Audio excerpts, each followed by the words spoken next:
bien, son las 9 de la noche en punto aquí en Radio 1.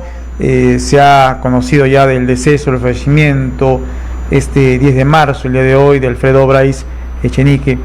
Bueno, para analizar el legado, la trascendencia de este gran escritor peruano, estamos a esta hora de la noche con Dorian Céspedes, director del Centro Cultural Liber Forti. Dorian, muy buenas noches, bienvenido a Radio 1. Muchas gracias, Braulio, por la invitación. Efectivamente, bueno, el día de hoy hemos recibido la noticia, ¿no?, del fallecimiento de Alfredo Bryce Echenique, un importante literato, escritor de nuestra literatura, ¿no? Era uno de los últimos legendarios que nos quedaba. Así que, bueno, ha sido una noticia que ha repercutido a nivel mundial y el mundo de las letras hispanoamericanas lo está lamentando. Perfecto. También nos acompaña en cabina a Wilmer Ramírez, integrante de Liber Forti. Wilmer, muy buenas noches, bienvenido a Radio 1. Hola, ¿qué tal? Muchas gracias por la invitación en principio, muy agradecidos. Ahora, la verdad, con esta triste noticia, bueno, reflexionar un poco acerca de su aporte a la literatura, los aspectos un poco de su biografía y sobre todo ver el lado humano que, digamos, subyace detrás de cada escritor y que es el caldo de cultivo, digamos, de su obra, ¿no? Así que vamos un poco a hablar acerca de él y la parte humana. Me parece que es interesante. Su obra, evidentemente, marca una tendencia importante en la literatura latinoamericana, no solo peruana, y que tiene gran impacto incluso a nivel internacional, así que la noticia de su deceso un poco por ahí ha ido, ¿no?, dado la trascendencia de su legado. Sí, justamente comentábamos en la pausa, he podido leer, digamos, algunas notas de la BBC en español, del País en España, del Mundo, La Vanguardia, el Mercurio de Chile, bueno, en la cadena SER, entre otros medios que dan a conocer, digamos, esta pérdida, ¿no? ¿Cuál es la trascendencia, no solamente nacional, sino, digamos, a nivel latinoamericano o a nivel mundial, Wilmer? Yo creo que importante recordar es justamente la trascendencia a nivel oral. Yo creo que él va de la oralidad, que es propiamente el germen de la literatura, y justamente a través de su estilo es que intenta, al estilo de Marcel Proust, que es justamente como Pablo Neruda lo llama, el Proust peruano, porque busca los recovecos de la memoria para lanzar y sin ninguna hilación coherente, gramatical. El estilo justamente es ser lo más espontáneo posible y como gran narrador, digamos, trasladar justamente la oralidad a la literatura, a la escritura directamente. Entonces es uno de los escritores que se atrevió un poco a trascender de esa forma, y entre la polémica y el escándalo, la parte humana, también podemos, digamos, trascender su obra, ¿no? Ese es un estilo que él mismo ha marcado y que sin lugar a duda muchos lo reconocen. Perfecto. Digamos, ¿cuál es el estilo literario que lo caracteriza a Alfredo Bryce? Bueno, generacionalmente Alfredo Bryce Echenique forma parte de esa generación prodigiosa de los 50, ¿no?, que es la generación del boom. Pero dado que él publica su primera obra, que es Un mundo para Julius, ya en el año 70, es decir, 2 décadas después, es que algunos lo conocen como un post-boom, ¿no? No propiamente la generación del boom, sino del post-boom. En el mundo del arte, tanto Wilmer como quien habla, no solamente somos profesores de lengua y literatura, sino que trasuntamos por el mundo del arte. Él como actor, yo también a veces como actor o como director de teatro. Vemos que el lugar del cual nosotros venimos, el espacio que trasuntamos a nivel social, es importante para delatar y para retratar la sociedad en la que vivimos. Eso es algo que hizo Bryce Echenique, ¿no? Bryce Echenique venía de una familia connotada, de una familia aristocrática, que venía de una larga data, ¿no? Incluso era descendiente de el que se mencionaba como el último virrey del Perú, que a propósito estaba emparentado también con el papá de Flora Tristán. O sea, había un parentesco entre Bryce Echenique y Flora Tristán, que a su vez era abuela del gran pintor Paul Gauguin, ¿no? O sea, venía de una familia connotada. Y eso es lo que hace Bryce Echenique, ¿no? Retratar esa decadencia, el fin de la oligarquía en el Perú, la retrata en sus obras, como por ejemplo en el caso de Un mundo para Julius, en donde el personaje principal, Julius, que vendría a ser pues como una suerte de alter ego del mismo Bryce Echenique, es un personaje que se encuentra desencajado en ese mundo de opulencia, de elegancia, y más bien se encuentra en algunos momentos más identificado con la servidumbre. Ese nexo, ese lazo que tiende Bryce Echenique a través de los personajes de su obra es importante para entender también el Perú, que no solamente le pasó a él, le pasa a José María Arguedas y le pasa también a Mario Vargas Llosa. Digamos, se podría decir, Wilmer, que en su obra plasma tanto el tema de la vida de la sociedad limeña, un poco la desigualdad social. Bueno, muchos identifican justamente en la novela citada, la más relevante, trascendente que tiene, Un mundo para Julius, aspectos, matices justamente de lo que significa la desigualdad. No. O sea, miras por un lado a una casta, digamos, limeña particularmente, él como alter ego de Julius, y por otro lado ves la marginación, la marginalidad a través de la servidumbre. Entonces, ese mundo o ese mundo creado por él, justamente trata de mostrar las dos realidades del Perú realmente. Insisto, en la parte oral, él manifiesta justamente ese estilo, y en la parte en cuanto a la temática, evidentemente siempre lo reconocen como el escritor de las élites, de la aristocracia, ¿no? Una aristocracia para él venida menos, porque ironiza constantemente sobre las costumbres, ridiculiza muy fervientemente también ese mundo del cual él proviene, porque él es hijo de banqueros, y como dice mi compañero, un linaje, digamos, de gran notabilidad, ¿no? En el mundo limeño. Bueno, eso es un poco lo que él retrata, así que si podemos resumir, es un peruano acomodado, pero que no está conforme con toda la hipocresía moral que se da en todo el mundo que él rodea, así que un poco intenta retratarlo, y lo vuelve irónico, lo vuelve humano, lo vuelve trascendente, y evidentemente hasta el momento incluso vigente, ¿no? Porque no hay escritor que haya interiorizado los pormenores de una familia como él lo ha hecho, ¿no? Incluso ironizando sobre la propia de él, ¿no? Digamos, la novela más famosa es Un mundo para Julius, pero ¿qué otras obras podemos rescatar y destacar de este escritor? Tienes, por ejemplo, No me esperen en abril, que vendría a ser como una secuela también de Un mundo para Julius, ¿no? En donde ya, si bien es cierto que Un mundo para Julius está situada cronológicamente en las primeras décadas del siglo XX, ya más bien No me esperen en abril es una obra que se da aproximadamente en la década del 50, también del siglo XX, hasta la década del 90, ¿no? También trasunta por La vida exagerada de Martín Romaña, que es una obra de un muchacho limeño que se va a buscar prosperidad a Francia, a París, y que pasa todas las adversidades que pasa realmente un peruano. Él se da cuenta de su identidad realmente, y que no es para nada lo que él vivía en Lima, no es para nada lo que él Él intenta retratar, creo yo, lo que le pasa a muchos migrantes, ¿no? Que por más posición que tengas en un cierto lugar, en el extranjero eres uno más. Pero aparte él trata de disfrutar, y en esa búsqueda, en ese choque de experiencias es cuando va encontrando su propia identidad, porque pasa por una serie de cosas que ocurren en París, quiere ser parte un poco de la élite de París, pasa por una serie incluso de drogas y cosas por el estilo, y que lo llevan incluso a entender que él no pertenece a un mundo, porque claro, todos lo miraban como una apestad y que realmente no era para nada lo que él quería, ¿no? Ese es un factor interesante, ¿no? Porque quizá como brocheta atraviesa la gran problemática del país, la gran problemática del Perú.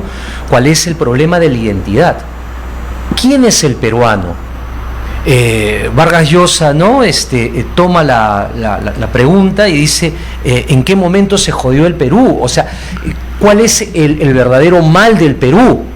Para tratar de determinar qué es lo que nos ocurre a nosotros, qué es lo que nos está ocurriendo. Hay un problema de identidad, ¿no? Julius, en Un mundo para Julius, no se siente afín con el sector del cual proviene, ¿no? La clase social de la cual proviene, que es la clase acomodada, la aristocracia limeña. Se siente por momentos un poco más identificado con la servidumbre, aunque también mira con extrañeza algunas cosas del pueblo mismo, ¿no? De la gente de pueblo, cuando no entiende, por ejemplo, qué es lo que ocurre con los albañiles, ¿no? ¿Por qué se visten así? ¿Por qué están sin polo? ¿Por qué hablan de esa manera? Lo mismo ocurre con la obra que has manifestado, la vida exagerada de Martín Romaña, ¿no? Que él se va a buscar suerte a París y bueno, es un latinoamericano, finalmente, es un peruano en Europa.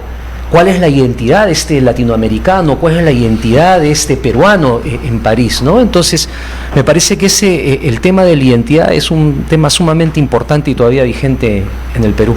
Wilmer, ¿por qué se ve esta constante, ¿no? Que escritores viajan a París, viajan precisamente a Francia para poder, no sé, de pronto enriquecerse de algunas corrientes o de iniciar su aventura literaria de pronto? ¿Por qué vemos Vallejo? Creo que también estuvo en todos, Francia, casi, ¿no? Todos los escritores relevantes peruanos han ido a Europa entre probarse como escritores y sobre todo rodearse de literatura, ¿no?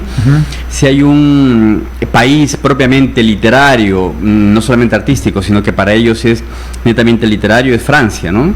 Y España puede ser ahí un poco la cosa, pero Vallejo, por supuesto, Julio Ramón Ribeiro, que creo que se fue becado, más bien Julio Ramón Ribeiro, para ir creo que fue becado para irse a París.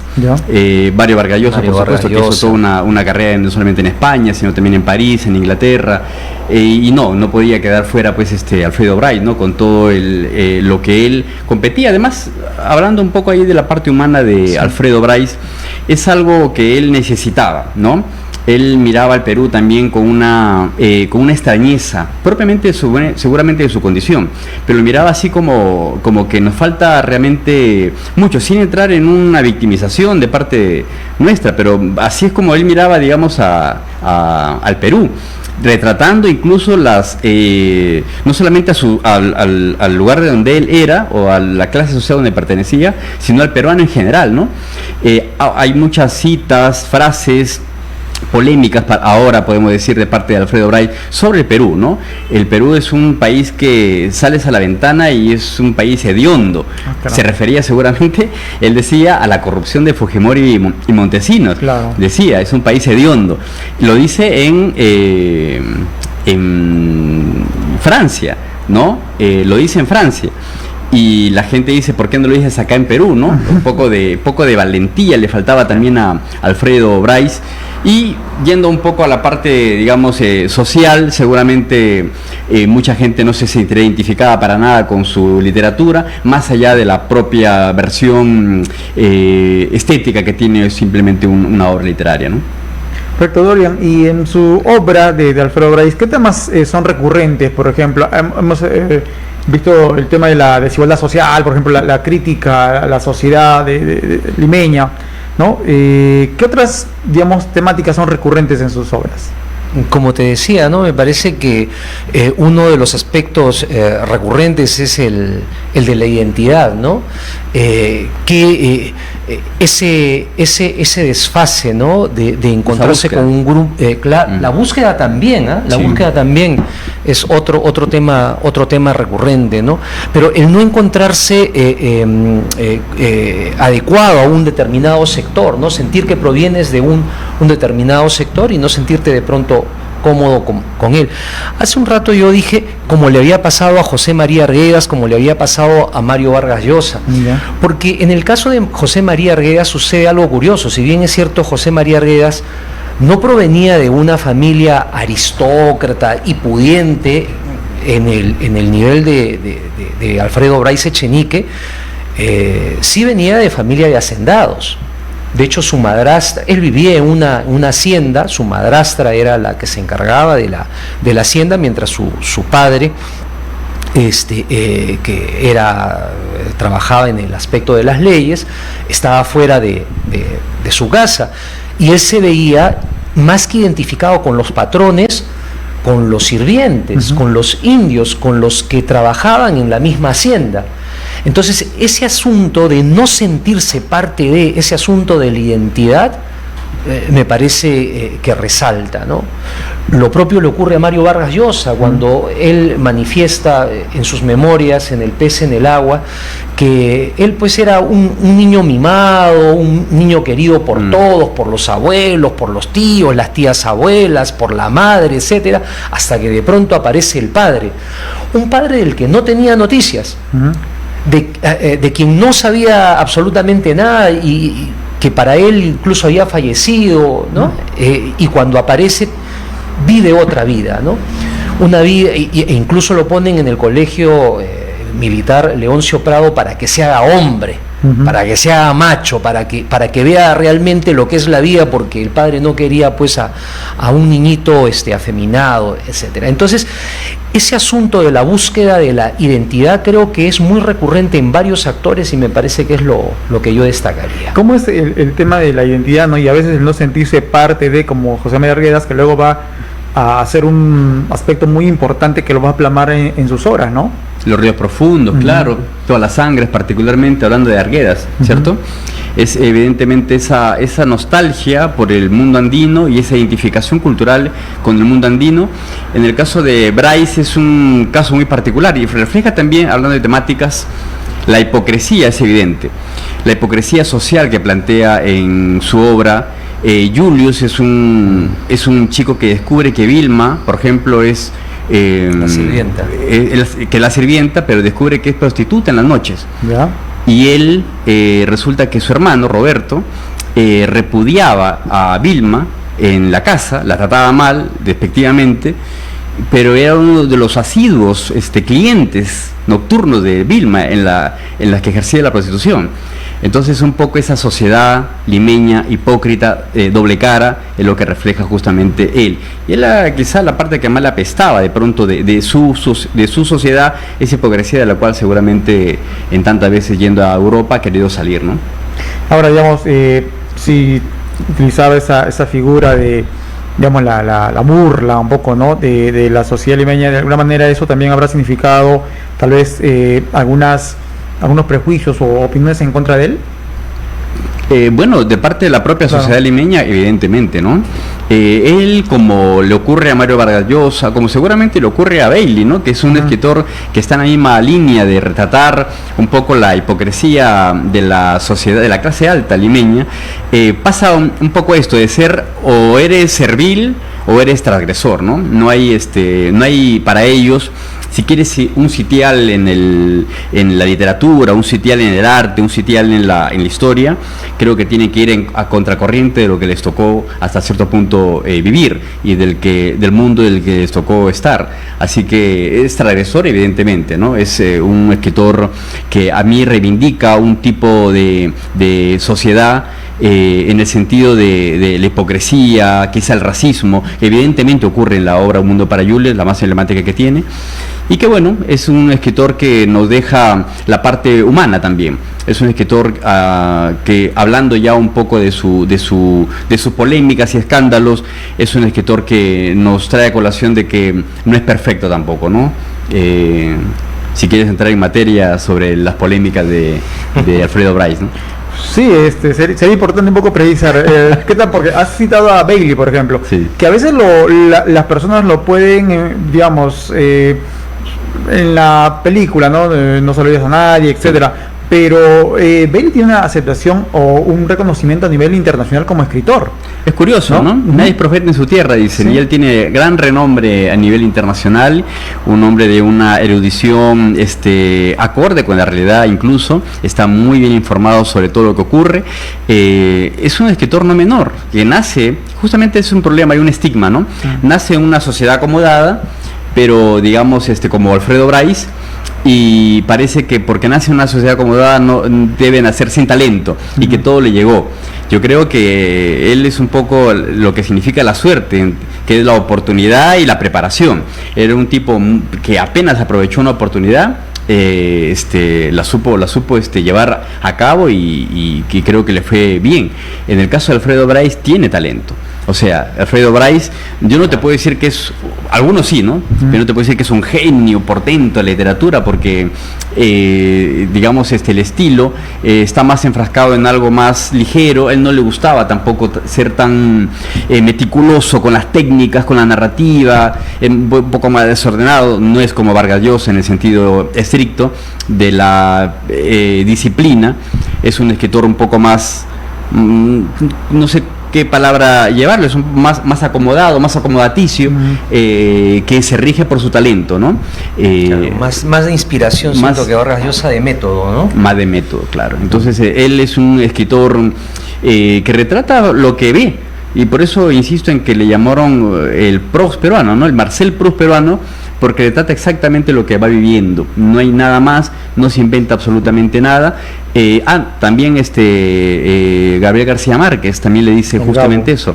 Tú no debes escribir nada, no necesitas inventarte nada. Suficiente con que cuentes como lo cuentas, todo lo que has vivido y todo lo que has pasado para que tu obra sea pues esplendorosa, ¿no?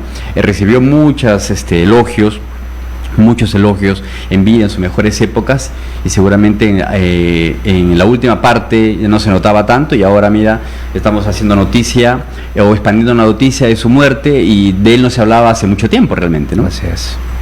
Perfecto, qué interesante conocer un poquito más, ¿no? El estilo. Ahora, en cuanto a qué es lo que caracteriza, digamos, a su narrativa, a su obra, hemos podido observar que no era tan metódico, digamos, como Vargas Llosa, pero sí. ¿Qué otra, digamos, característica podemos resaltar? Bueno, yo creo que Wilmer ha mencionado claramente, ¿no?, algunas de las características, pero me parece importante anotar que la transgresión es importante en todos los artistas, ¿no? Si es que alguien pretende ser, digamos, artista y guardarse algunos aspectos por no incomodar o por no denunciar, yo creo que ahí pierde mucho, ¿no? Y eso se siente francamente en la obra. Esto se da sea en la escritura, sea en la pintura, en cualquiera de las expresiones artísticas, ¿no? Jaime Bailey ha sido transgresor, Mario Vargas Llosa tremendamente transgresor, escritores también de esta época como Santiago Roncagliolo, ¿no?, que se ha comprado una serie de pleitos porque ha escrito sobre personajes y sobre cosas muy peliagudas, ¿no? Él ha escrito sobre Abimael Guzmán, un libro que se llama La Cuarta Espada, y fue muy criticado por ese libro, tanto por los senderistas como por la gente de la derecha. Entonces, pienso que ser transgresor, que decir aquello que uno siente realmente, creo que es algo importante, ¿no?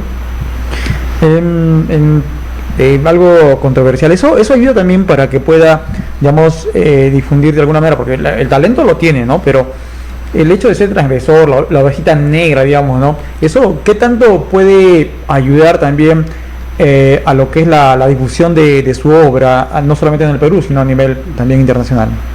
Bueno, es de los pocos escritores quizá que se relaciona mucho con la polémica, con una vida disipada. No sé si tuvo hijos realmente, no recuerdo, no hay algo. No se conoce mucho de... No hay viuda además que reclame ahora algo. Creo que se casó 3-4 veces. Sí, tuvo parejas, eso sí, pero no sé si tiene hijos, por ejemplo. Con lo cual él tuvo una vida bastante disipada, bastante tranquila, y una vida, podríamos decir, a lo Santo Chocano, ¿no? Un tanto rocambolesca también. Por ejemplo, que cada vez que quiero hablar de este escritor Alfredo Bryce, se me viene a la mente, se me cruza un poco la biografía de Chocano, un poco escandaloso, exagerado, no en el estilo evidentemente, él es otro sector, digamos, de la población, pero en esa onda de ser eso, ser exagerado, ¿no? Una vida disipada. Eso es un poco lo que retrata también en su vida, en su obra, su vida un poco trasladada a su obra. Y creo que la vida exagerada de Martín Romaña me parece que refleja muy bien su estilo y refleja muy bien su vida, ¿no? Bueno, eso podemos decir. Gran bohemio, ¿no? Me parece que ha salido publicado en el diario El País, o no recuerdo, pero en el día lo han anunciado, que Joaquín Sabina le dedica dos poemas, ¿no? Manuel Serrat, claro, porque era un... Claro, de la onda, ¿no? De Claro, la onda movida. Pero los tres iban para todos lados, ¿no? Sí. Joaquín Sabina, Joan Manuel Serrat, y De hecho, Alfredo Bryce. según la entrevista que pude ver, Alfredo Bryce se quedaba constantemente, cada vez que iba a Madrid, en la casa de Joaquín Sabina. Joaquín Sabina. Entonces, hay un poco el estilo de vida y una admiración evidentemente por las obras, ¿no? Son una especie de talentosos que han surcado, digamos, este mundo y que dejan una estela muy importante, ¿no? En literatura. Ahora, Joaquín Sabina, palabras mayores. No sé si él es cantante o un poeta. Porque sus las canciones son muy buenas, ¿no? Poeta, ¿no? Pero ese tema de digamos de la vida de bohemio o disipado, Joaquín Sabina es muy admirador de las mujeres y nunca lo ha negado, no, para nada. Ahora, no todos los escritores tienen esa característica, o digamos es ya cuestión personal. Mario Vargas Llosa, digamos, en el aspecto muy admirador de las mujeres. Claro, sí, de la vida bohemia, sí. ¿Habla de Vargas Llosa ahora? En general, de los escritores. Claro. No debe ser una característica. Es inherente. Se da, como no, por ejemplo, Abraham Valdelomar se decía de que era homosexual, ¿no? Entonces... y que tenía una relación con José Carlos Mareate. Mira, sí, me acabo de enterar. Sí. Que obviamente no trae al menos la imagen o la intelectualidad. O sea, cosa rara, No, está bien. Es bueno saberlo porque ese tema de orientación no tiene absolutamente nada que ver con una persona. Es simplemente parte de su vida, pero yo creo que inclusive lo enriquece más, ¿no? Abre un mundo distinto. O sea, no quiero pecar de que digan luego las mujeres o apología a lo que es la infidelidad, pero yo creo que el tener esta vida, esta relación con varias mujeres puede de alguna manera también ayudar a su obra. He escuchado a Gianmarco, por ejemplo, un cantante que decía, bueno, yo puedo escribir del amor, del desamor, de lo que sea, pero obviamente las experiencias que ha tenido le van a ayudar, nutrir, digamos, ¿no? Le van a nutrir, ¿no? No necesariamente todos son bohemios o, digamos, muy adeptos a los cariños de las damas, pero de alguna manera eso también puede... Lo que sí sé de Alfredo Bryce, y él mismo lo cuenta, es las cantidad de veces que ha estado con alumnas de la universidad donde él enseñaba y con exalumnas que le tocaban la puerta porque querían estar con él, decía. Eso hasta qué punto es ficción, hasta qué punto es real, ¿no? Lo que sí ocurre es que no ha sido ajeno, digamos, al amor y no ha sido ajeno a la pasión, y que seguramente eso va nutriendo un poco su vida, y seguramente más ligado quizá a aspectos que tienen que ver con la vida bohemia. Me parece que lo define mejor, más que el aspecto amoroso. Claro. No creo que haya sido un Gustavo Adolfo Bécquer, que sí estuvo con muchas mujeres en la parte final de su vida y que es evidente que lo ha traspasado a su obra. En el caso de Alfredo Bryce es más la vida escandalosa, la vida bohemia, el escándalo de plagios que ha tenido, por ejemplo, también ha marcado un poco su vida en este último tramo. Entonces me parece que el escándalo lo ha perseguido un poco, y él a propósito seguramente lo ha hecho, ¿no?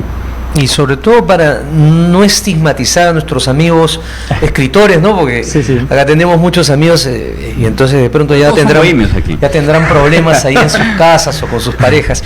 Probablemente haya dos características aquí, ¿no? La primera es de que el escritor o el artista en general, prefiero referirme a los artistas en general, son personas muy sensibles. Eso quería. ¿No? Y al ser muy sensibles, entonces vivir, percibir la vida con sus problemas, con las cosas bonitas que tiene, son pues una fuente de inspiración, ¿no? Una fuente de la que se valen para sacar sus materiales y construir sus historias, sean pictóricas, escritas, musicales, etcétera, ¿no? Y segundo, que alguien podría decir de que, pero es coincidente, ¿no?, de que los artistas o los escritores han tenido una vida desenfrenada. Probablemente sea de que han tenido los faroles, los reflectores muy puestos sobre ellos, claro, y entonces nos damos más cuenta. Pero si nos fijamos en el vecino, de pronto resulta que el vecino que tiene hijos por aquí, por allá, 4 o 5 hijos en distintas personas, ¿no? O la misma vecina. Solamente no hubo una Magali Medina que lo saque. Exacto, claro. Exacto. O no ha tenido una obra para trascenderla, ¿no? Un artista es un humano común y corriente, probablemente sí con una mayor sensibilidad, y que eso lo hace pues y con mayor exposición, ¿no? Y claro, y con mayor exposición. Ahora qué han hecho y qué no han hecho. Justo lo que estaban argumentando, digamos, estaba dando lectura a algo, dice, ¿no? Para Bryce, por ejemplo, la época más feliz de su vida era cuando se encontraba en el anonimato, dice, ¿no? Justo lo que decíamos. Cuando nadie lo conocía, pues alguna vez toda la parafernalia que implica la presentación de un libro no lo hacía sentir muy cómodo, dice, ¿no? A veces, como dice, tenía demasiada exposición y por eso obviamente sus algunas situaciones podían ser conocidas. Yo creo que un escritor, particularmente un artista, yo creo que un poco busca también la repercusión, sino con quién te lee. Él publica, el primer libro que publica es me olvidé, El Huerto Cerrado. Huerto libro Cerrado, de cuentos. Libro de cuentos, 1968. Antes de Un Mundo para Julius. Antes de Un Mundo para Julius. Y a partir de ahí él se busca un sitial, y cuando ya despega Un Mundo para Julius, se convierte en un escritor de gran trascendencia, ¿no? Y alcanzaba la mirada de todos. Entonces, ¿hasta qué punto es cierto que él buscaba el anonimato, quería anonimato luego de eso? Cuando un escritor lo que busca es ser leído, ¿no? Y que busca estar expuesto. Quizá más su obra que su vida. Un poco por ahí quizá viene un poco la queja de él. Claro. No tanto su vida privada y entrevistas, porque tuvo su momento pues cumbre. Él tuvo su momento cumbre. Ahora lo estamos recordando ya como una anécdota del pasado a Alfredo Bryce, pero él tuvo su momento glorioso, tuvo su momento de esplendor literario. Entonces, cuando tenía todo el foco encima, como ha pasado, porque antes no había pues redes sociales ni mucho menos, eran los escritores los que daban el entretenimiento. Entonces, buscarlos, ver su vida, los paparazzi del momento seguramente no lo han dejado tranquilo, con lo cual él ya hasta cierto punto hastiado es que dice lo que menciona, ¿no? Ahora, digamos, la literatura, las obras que tiene, ¿le dio lo necesario para vivir acomodadamente? O digamos, no fue de esa manera?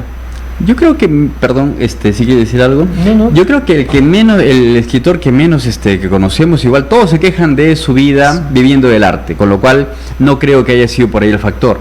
Lo que sí pasa con Alfredo Bryce es que viene de un mundo, digamos, muy particular, acomodado, con lo cual, digamos, pero sí profesora, él. O sea que yo creo que además vivía de profesor, y profesor de colegio también ha sido. Sí. Y luego profesor universitario. Yo creo que un poco hay una vida tranquila, acomodada, adicionalmente a todos los recursos que él pueda tener, que no sabemos exactamente cuánto heredó, cuánto no heredó, pero tenía trabajos así como cualquier ser humano, digamos, en el mundo, trabajos liberales, quiero decir, ¿no?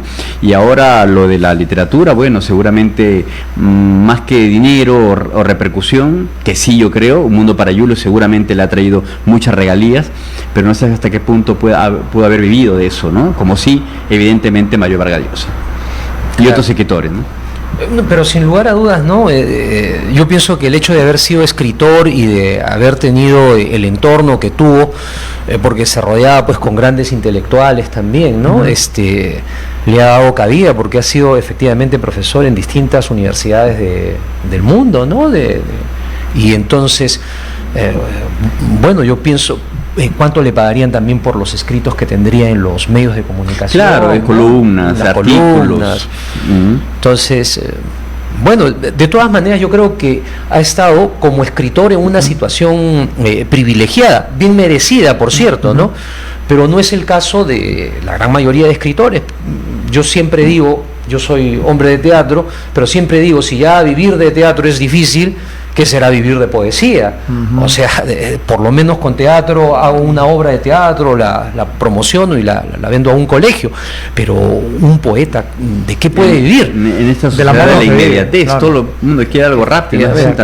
Entonces, sin lugar a dudas, pues tenía ese espacio de privilegio, dígase, visto desde la perspectiva de todos los escritores, ¿no? De la generalidad, pero seguramente bien ganado también, ¿no? Ahora, creo que la figura, digamos, que lo ven las personas, no sé los varones, pero en las damas, por ejemplo, puede ser una figura misteriosa, una figura muy atractiva cuando se trata de un intelectual. Comentabas, Wilmer, que en algunos casos, inclusive los alumnos, o las alumnas en este caso, lo buscaban. No es un caso muy lejano. Aquí también en la Universidad Nacional se comenta que hombres muy cultos, ¿no? Han sido solamente asediados, asediados y cayeron solamente en la tentación. Por ahí ya sabrán de quién me estoy refiriendo, pero sí he escuchado eso bueno, esa pregunta no la voy a responder, por favor. Pero un saludo para este gran catedrático que ahora desempeña otra labor. Espero que no lo haya quemado. ¿Ya? Escuché también una dama que decía hablaba de un docente en la privada, por ejemplo, ¿no? Que tenía tan el verbo, la forma de expresarse, la personalidad, porque la cultura yo creo que te da otro tipo de percepción ante los demás, ¿no? La facilidad para poder llegar a los demás, la elocuencia, y si lo mezcla con un poco de humor, pues creo que viene, tal vez no se llenará los bolsillos de dinero, pero por lo menos de anécdotas, de flores de damas, creo que sí, ¿no? Es una característica de los artistas en general, que son vistos como misteriosos, hasta cierto punto románticos por las damas. ¿Son perseguidos, digamos, los artistas, Dorian? ¿Asediados? Bueno, no, a mí no me persiguen, pero no es una queja tampoco. No. Pero no, yo creo que esas son estigmatizaciones, ¿no? O sea, hay artistas que son elocuentes, pero hay artistas que realmente son inhibidos. Sí, son tímidos, parcos incluso. Por ejemplo, ¿qué hablar de la vida atormentada de Franz Kafka, ¿no? Justo se me venía Kafka. No creo que haya tenido una vida. No creo que haya sido una vida. Era Allan Poe, ¿no? Una vida difícil, creo. Sí, ¿no? Que a la justa se enamoró a su prima porque la tenía cerca, ¿no? Claro, o el mismo hay nuestro poeta genio, el arequipeño, Mariano Melgar, ¿no? Melgar. Que vivía atormentado él por el amor un poco ahí movido con... Pero muy jovencito ya se metió, se enroló en es verdad que por despecho se fue a pelear por la independencia. Tenía su vena patriota, Mariano Melgar, ¿no? No es que no. Soy despechado, me rechazaron y... No, tenía su vena patriótica, intelectual, amorosa. Sí, yo creo la musa de sus... María de los Santos Corrales, Silvia, sí. Pero no, hay que recordar de que él ya a los 5 años, ¿cuántas lenguas sabía? 3, 4 lenguas, a los 4 años aprende a escribir, a los 9 domina el latín. De hecho hace traducciones del latín a muy corta edad. Entonces él llegar ya a los 20 años era una persona personalidad que ya tenía una proyección, o sea, realmente es uno de los intelectuales y artistas peruanos que yo creo que está descuidado. Si es que él hubiera nacido en el hemisferio norte, él tendría una proyección de películas, de libros sobre su vida, etcétera, ¿no? Que no se conoce mucho. De hecho, en Arequipa lo conocen como un loco que luchó por la patria y una cosa así. Su obra poética está muy disminuida, muy eso. Pero era un gran intelectual, según lo que me están... Muy diezmada, Los datos que ustedes que conocen, obviamente, habla de un gran hombre, un gran intelectual. Totalmente. ¿no? Claro, totalmente. Crear una especie literaria, ¿no? Los Gerardíes. Hay que rescatar esa trascendencia. De nuestros escritores, ¿no? Claro. De nuestros escritores. Hablando de Mariano Melgar, algo para cerrar el punto, él vivió una época a cabalidad. Le tocó pasar por ciertas etapas, a veces a duras penas, y luchar contra algo que se le venía encima, me refiero a la sociedad en general, luchar por la independencia, y él vivió a cabalidad todo lo que se tenía que vivir. Vivió amorosamente, vivió apasionadamente, intelectualmente y patrióticamente también, ¿no? Poeta, ¿no? Pues claro, poeta, claro. Sobre todo poeta, ¿no? No sé, a ver, creo que fue fusilado, si no me equivoco. Fue fusilado, sí, participa en una rebelión junto con Mateo Pomacagua y muere fusilado en Puno, me parece que lo matan. Perfecto. Ha de ser, no sé. Tito Machiri. En la Machiri. batalla de Umachiri. Umachiri, disculpa. Es que lo Umachiri. entienden, sí. Claro, o sea, lo convierte en un prácticamente héroe, ¿no? Sí, héroe, totalmente. El poeta Claro. héroe lo conocen Un también. prócer de la independencia. Vamos a hablar solamente en el mes de abril, mes de las letras, con ustedes. Viene con fuerza. Claro, ¿qué actividades, digamos, están preparando? Porque ustedes, Centro Cultural Liberforti tiene una vasta producción intelectual, cultural, artística durante todo el año. Ahora, para Bill Dorian, ¿qué es lo que se está preparando? ¿Qué Para es lo que marzo han- primero, Dorian. Para marzo. Muy bien. Sí, o sea, hay Estamos comenzando actividades. marzo recién, y hay actividades ya. Caramba. Sí. Pero dicho sea de paso, ya hemos tenido actividades en enero y febrero que han formado parte de los talleres vacacionales, Ya. que cada uno de los talleres ha tenido la presentación, ¿no?, de un producto, muy especialmente el taller de teatro. Pero también hemos tenido presentaciones justamente que tienen que ver con literatura, ¿no? Tuvimos un evento organizado por dos escritoras, una de ellas miembro del Centro Cultural y la otra escritora, la otra poeta, Mariela Torres, muy afín al Centro Cultural. Es como parte también del equipo del Centro Cultural, lo que pasa es que lamentablemente ella no vive en Tacna, vive en Iquitos. La otra persona a la que me refería es la escritora Getty Paco. Entonces, las dos tuvieron a bien organizar un evento que fue muy interesante porque se confrontó la poesía con la narrativa. Y el título del evento era ¿qué he ganado al perderte a ti? ¿Qué he ganado al perderte a ti? ¿No? Y que alguien podía transferirle esa pregunta a la persona amada, a la pareja, quiero decir, al padre, a la madre, Ya. a los hermanos, a los hijos, a los amigos, ¿qué he ganado al perderte?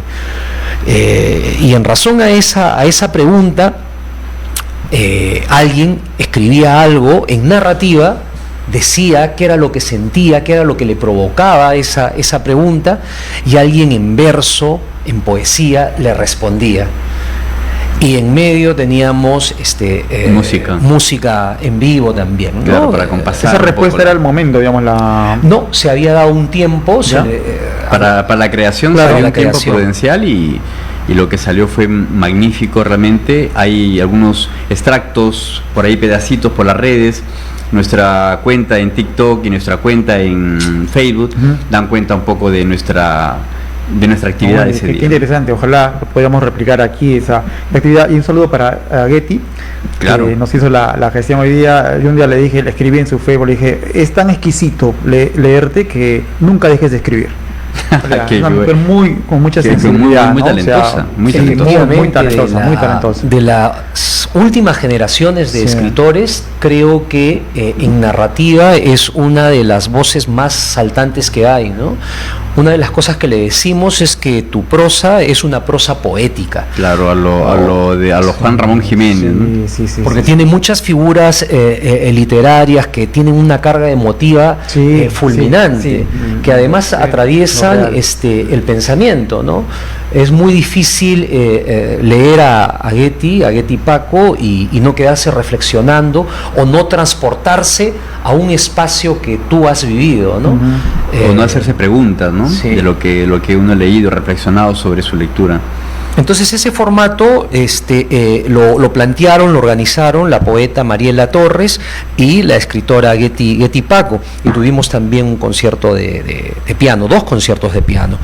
Y bueno, y aquí marzo también ya lo hemos iniciado y también con actividades literarias. Tuvimos el día conversatorio? sábado pasado Sí. un conversatorio Sí. sobre la Viernes, trayectoria, el viernes, ¿no? Viernes fue.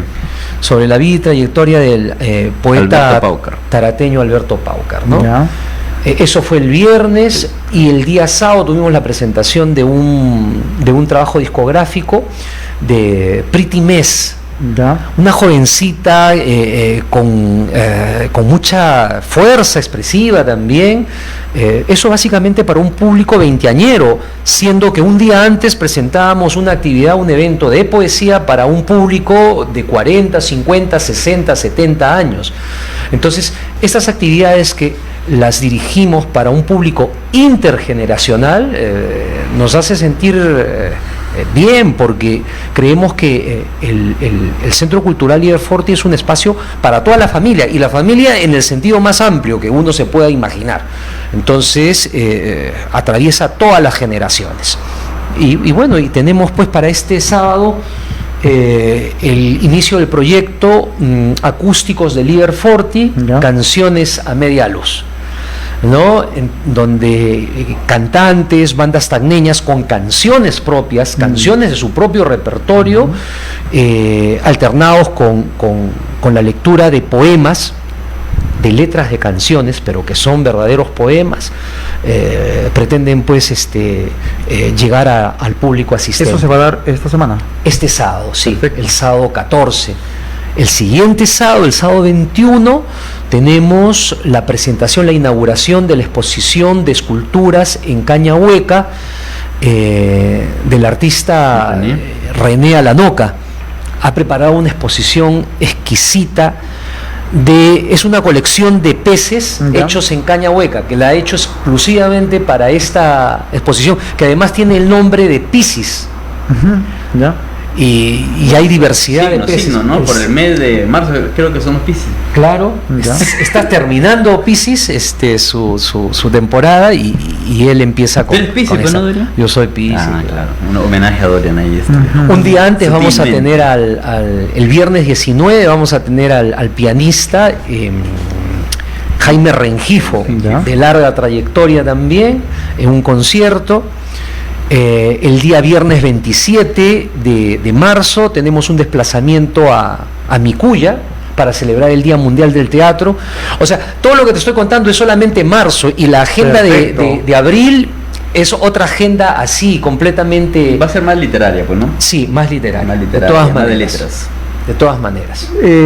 Nos falta leer a los peruanos, estamos perdiendo esta costumbre de poder leer y enfocarnos más, digamos, tal vez a las redes sociales. ¿Cuál es su marco? Aurelio de Negri, un día lo escuché en su programa, un hombre muy, muy culto que también falleció. Decía, él pensaba que la escritura, por ejemplo, estaba en un periodo de involución, ¿no? Que estamos... se quejaba, vamos a regresar a tiempos de Egipto, decía, ¿no? Porque usamos emoticons, usamos figuras, ya no escribimos, decía. Y él decía que estamos llegando a una crisis, que en Lima, por ejemplo, había textos pequeñitos de 2 soles, 1 sol, y nadie los compraba, decía, ¿no? ¿Qué es lo que pasa, digamos, en la realidad, en la actualidad? No se puede, vamos, competir con lo que es la internet y las redes sociales. Los chicos están más abstraídos en ese tema en las redes. Bueno, ¿quieres responder? En el mundo ahora de la inmediatez y de la atención tan escasa y rápida, si un video, por ejemplo, de 4 segundos no te entretiene, pasas al siguiente. Entonces, con ese nivel de retención es que le pedimos al mismo niño, chico, adolescente, que pase un libro donde es mucho más denso, donde tienes que calibrar la concentración a un nivel en el que entienda la profundidad del texto. Es complicado, ¿no? No sé si estamos evolucionando, involucionando, simplemente las cosas están mutando a otro tipo de situación. Lo que sí ocurre es eso, lo que sí ocurre es un facilismo. Hay gente que cada vez lee menos, yo creo, es lo que yo veo, gente que cada vez lee menos. Hay algunos que por ahí nos pueden representar todavía más adelante como lectores o como gente crítica, pero nada, creo que tiene que ver con la educación, no sé si en casa, la parte de la escolaridad, no tiene que ver con el Estado, tiene que ver con el mundo que nos rodea, tiene que ver con varios factores, no es multifactorial, no es unilateral el asunto, así que bueno, un poco pesimista mi respuesta. Dorian, yo, digamos, soy un poco contrario, que a veces en el colegio los profesores del área de comunicación, creo que es, dan un libro para leer, 2 o 3 libros, Yo creo que la literatura es más de libertad, de que uno vaya encontrando una identidad. ¿Cuál es tu análisis, tu opinión? ¿Está bien, digamos, que puedan circunscribir de pronto a estos libros me lees con nota? ¿O eso lo estamos, cuando te obligan a hacer algo como que no lo encuentras mucho placer? Sí, es algo así como lo que decía Wilmer, los problemas son muchos, es multivariable. Yo soy de la generación de profesores que tuvimos que convertirnos en showmans en clase. ¿Ya? Creo que fuimos los primeros showmans pedagogos, por lo menos de las generaciones peruanas. Hoy en día creo que es lo más recurrente en las nuevas generaciones, ¿no? Es decir, el profesor que entra, que hace una broma, que saca un recurso didáctico para alegrar, para traer la atención del alumno, etcétera. Porque a veces los mismos profesores somos los que corremos al estudiante de las lecturas, ¿no? Ya lo decía Nietzsche, ¿eh? Nietzsche decía, probablemente quienes más espanten de los clásicos a los nuevos lectores sean los docentes, los profesores, ¿no? Coincido contigo, cuando yo estaba en las aulas de clase como profesor de lengua y literatura, ahora estoy como profesor, pero sobre todo de teatro, pero cuando lo estaba de lengua y literatura, yo les decía que ellos pueden leer lo que quieran. Quieren leer biografías, quieren leer sobre ciencia, quieren leer sobre deportes, que lean. Lo importante es que lean. Eso es lo principal. Ojo, no hay que descuidar a los clásicos, pero hay que saber cómo conducirlos a los clásicos. Y también no hay que tener mucha pena tampoco, ni mucho idilio, ¿no? Cuando ya la gente no quiera leer, por ejemplo, grandes novelas. Las especies literarias han tenido sus épocas. La novela no siempre fue la especie literaria más requerida por los públicos lectores. En su momento fue la poesía, en su momento fue las fábulas, en su momento fueron los cuentos, etcétera. Probablemente esta sea una época en la que tengamos que regresar a las crónicas, en donde los cuentos, que es una narrativa mucho más ágil, más rápida, más directa, de repente tenga un mayor público. Entonces hay que tratar de acercar a la literatura, ¿no? Que no se pierdan ese gusto por leer. Sin embargo, la verdad que incluso hasta los que somos lectores tenemos muy poco tiempo para leer, porque es una época en donde creemos que podemos alcanzar absolutamente todo. ¿Cuántas son las horas que trabajamos al día? Seguramente 8 no son, seguramente deben ser entre 12 a 14 horas al día, pero esto como una generalidad, porque creemos que podemos alcanzarlo todo, que podemos ser profesionales en nuestra área y estudiar la maestría, estudiar el doctorado, emprender una empresa. Mira, casi te estoy leyendo la vida, ¿no? Sacar adelante el centro cultural, ya para que no te quedes solito. Creemos que podemos abarcarlo todo en esta vida, ¿no? Y eso nos quita tiempo a veces para apreciar las cosas maravillosas de la cultura, como son la lectura, la misma creación intelectual, ¿no? Entonces, quiero añadir a lo que dice Dorian con respecto a las obras que leemos. Si tú le das un clásico, evidentemente, a un niño, está matando a un lector, evidentemente, ¿no? No le puedes poner pues Shakespeare, ni Vargas Llosa, quizá que hasta cierto punto tiene algunas cosas que no son tan rápido de entender. Probablemente un Platero y yo puede hacer. Y esto, que solamente eso, porque juegas con el burrito, ¿no? Puede ser el Principito, cosas más. Hay de todas maneras literatura acorde a la edad, ¿no? Que finalmente lo que tiene es la intención moral. Yo creo que está bueno formar, por ejemplo, lectores en fábula. De todas maneras, no solamente activa la parte lectora, sino además tiene un contenido moral, una moraleja que evidentemente repercute en los valores del estudiante. Pero dicho sea de paso, pues en tiempos modernos lo que ocurre en las redes, no sé si te fijas, es el storytelling, una forma distinta de llegar a un público que te cuente una historia y tú ni siquiera te enteraste y ya te está contando toda una estructura de lo que va ocurriendo. Es una nueva forma, digamos, de entender un poco la historia, pasar de la literatura propiamente a la oralidad. ¿no? Que es lo que la gente mucho escucha: podcast, audios, entrevistas, se nutre un poco de información de eso, y por el mismo tiempo, ¿no? El mismo tiempo, si tú puedes hacer algo manual y además escuchar algo, una entrevista, un podcast, un audiolibro, creo que es una vía válida, dado el tiempo escaso que la gente tiene, dada la sociedad que vivimos, ¿no? Perfecto. Y encontrar, perdón, los, como decías, los clásicos adecuados, porque no todos los clásicos son pues densos, ¿no? Está Robert Stevenson, ¿no? La Isla del Tesoro, está Julio Verne, está el mismo Edgar Allan Poe, claro. Está Rabelais con Gargantú y Pantagruel, ¿no es cierto?